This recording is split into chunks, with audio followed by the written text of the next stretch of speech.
बचपन में बोले जाता था कि तुम जितने दांत तकिए के नीचे रखोगे तुम्हें उतने ही रुपये मिलेंगे। तो मैंने दादी की 32 ही रख दी तो मुझे 32 रुपए मिले। वो 32 ही 7,000 की थी। जो पिटा हूं ना मैं घर पे, साली स्कैमर दांतों वाली परी चांदी का दांत ले जाके 1 रुपया देती है। दांतों से याद है बचपन में सब सूखा बॉर्नविटा खाते हैं क्योंकि दांत दूध के होते हैं। ठीक है, ये वाला जोक हटा दूंगा। बचपन में मुझे चुड़ैलों से बहुत डर लगता था। एक बार मुझे चुड़ैल के पैर के निशान दिखे तो मैं उल्टा भागा, पर फिर मैं चुड़ैल के ही घर में आ गया। हाँ, मैं पट्टी में भूल गया था उसके पैर उल्टे होते हैं। तो फिर मैंने सोचा इसका पीछे से सर फोड़ देता हूँ। सर फोड़ने गया तो वो उसका मुंह निकला। फिर से भूल गया कि साली चुड़ैलों के बाल भी मुंह पे होते हैं। आदमी को पता चले तो चले कैसे। जब मैं छोटा था नींद में बिस्तर भी बहुत गीला करता था। मेरी मम्मी हमेशा गुस्सा करती थी कि सोने से पहले सुसु किया कर। अब उन्हें कैसे बताऊं, फिर गीले बिस्तर में मुझे नींद नहीं आती। बचपन में मुझे गुस्सा भी बहुत आता था तो मेरी मम्मी ने मुझे एक रेड स्टोन की अंगूठी पहना दी और सरप्राइजिंगली उससे मेरा गुस्सा इतनी जल्दी उतरने लग गया क्योंकि अब मैं जब अंगूठी पहन के लोगों को पीटता था तो गुस्सा इतनी जल्दी शांत होता था। वैसे ये अंगूठी मुझे एक बाबा जी के आश्रम से मिली थी। जब मैं वो आश्रम में गया था वहाँ एक बहुत ही हॉट सी बंदी मुझे देख के बार बार स्माइल करे जा रही थी। तो मैंने भी मौके पे चौका मारा और जल्दी से अपना नंबर पेपर पे लिख के उसकी तरफ फेंक दिया। वो बंदी ने भी बड़े प्यार से मेरा नंबर उठाया और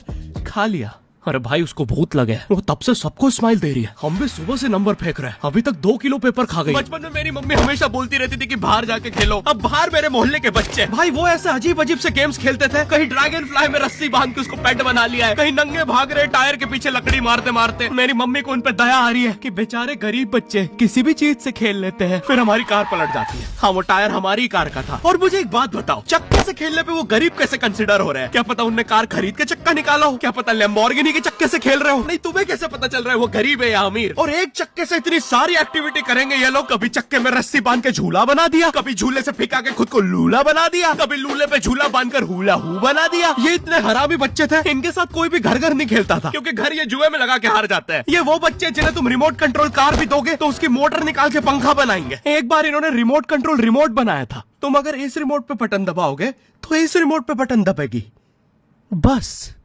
ये लोग मकर संक्रांति के दिन पतंग भी लूटते थे दुकानों से। पतंग से याद है मैं बचपन में अपने दोस्त जनक के साथ बहुत पतंग उड़ाता था। जनक गुजराती था और गुजराती लोग तो बहुत बड़े पतंगबाज होते हैं। वो लोग गला काटने के बाद भी काहे पोचे चिल्लाते हैं। जनक मेरे घर पे इतना बड़ा गिर्रा लेके आता था पतंग उड़ाने। उस पर पता नहीं कितने 1000 किलोमीटर का मांझा लपटा होता था। हम दोनों का सपना था उस गिर्रे की पूरी ढील देना। एक बार तो गिर्रा खाली होने ही वाला था पर वो पतंग आर तो घूम के हमारे पीछे से आ गई। हमने हमारी ही पतंग काट दी। तो इस बार हमने सोचा पतंग पूरी परपेंडिकुलर उड़ाएंगे, स्ट्रेट। हमने 2 घंटे ढील दी। वो मांझे में वेव सिग्नल आने लग गए प्राचीन भाषा में। हमें लगा हमने एलियंस ढूंढ लिया, बट फिर धीरे से वो सिग्नल क्लियर हुआ। हमें पता चला हमने कोई नासा का 100 मिलियन का टेलीस्कोप काट दिया।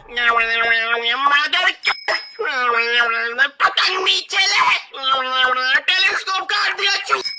नासा का टेलीस्कोप जैसे ही नीचे गिरा बच्चों से पहले विसरो ने लूट लिया। बहुत वियर्ड था, इतने सारे बुड्ढे छत कूद के भाग रहे थे। एक तो जनक के मांझे में इतनी सारी गठाने होती थी, वो मांझा इतना भारी हो जाता था। हम चौथे माले से पतंग उड़ा रहे, वो दूसरे माले पे उड़ रही है। बचपन में बोला जाता है किसी भी स्ट्रेंजर से बात नहीं करते, तो फिर मैं इशारे करता था। तो फिर दादी मेरे चरित्र पे सवाल उठाती थी। दादी से याद है पुराने जमाने में एंटरटेनमेंट के लिए कुछ होता नहीं था तो लोग 7-7, 8-8 बच्चे पैदा कर लेते थे ताकि उन्हें जायदाद पे लड़ता देख मजे ले सके। मेरे पापा के 5 भाई और 4 बहनें हैं, टोटल 9 बच्चे। मेरी दादी ने जिंदगी के 9 साल बस बच्चे दिए। दादी ने 9 साल तक पेट में इतनी लातें खाई है उनके अंदर से एब्स आ गए थे। मेरी दादी लिटरली अंदर से टूट चुकी थी। उनका इतनी बार ऑपरेशन हो रखा है, उनको डॉक्टर ने टाकों की जगह चेन लगा दी थी। भाई आज के जमाने में तो इतने बच्चे कोई पैदा नहीं करता, उल्टा अबॉर्शन करवा लेते हैं। और यस, मैं अबॉर्शन बोलूंगा क्योंकि मुझे जेल नहीं जाना। एक तो इंडिया में भी अबॉर्शन करवाना लीगल है लेकिन बच्चे का जेंडर जानना इलीगल है। मतलब तुम मार तो सकते हो लेकिन किसे मार रहे हो ये पता नहीं कर सकते। तो देखो अब रिस्क कितना बढ़ गया है। क्या पता अंदर शेर बैठा हो या कोई बड़ा गैंगस्टर, क्योंकि तुम्हें तो पता नहीं है तुम किसकी सुपारी दे रहे हो। क्या पता वो अंदर बंदे लेके बैठा हो।